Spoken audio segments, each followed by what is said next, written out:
নমস্কার, আমি বাংলাদেশ থেকে বলছি। আমার নাম বৃষ্টি কর্মকার, ঢাকা বাংলাদেশ থেকে।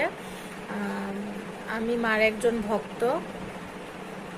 আমি মার ভিডিও প্রায় দেখি, আমার খুব ভালো লাগে এবং মার সাথে কথা বলার জন্য আমি খুব আগ্রহী হই।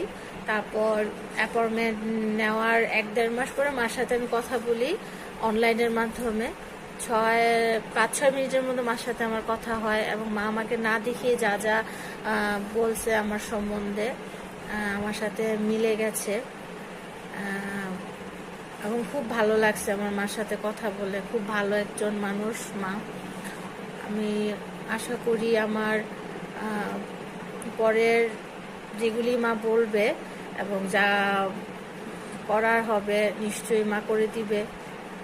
আর আমারও মার কাছে যাওয়া খুব ইচ্ছে, কলকাতায় যদি কখনো যাই মার সাথে অবশ্যই দেখা করব। আমার খুব ইচ্ছে মাকে নিজ চোখে দেখার, ওই মানুষটাকে, যে মানুষটা আমার সম্বন্ধে এত কিছু বলল এবং যা বলছে সব আমার সাথে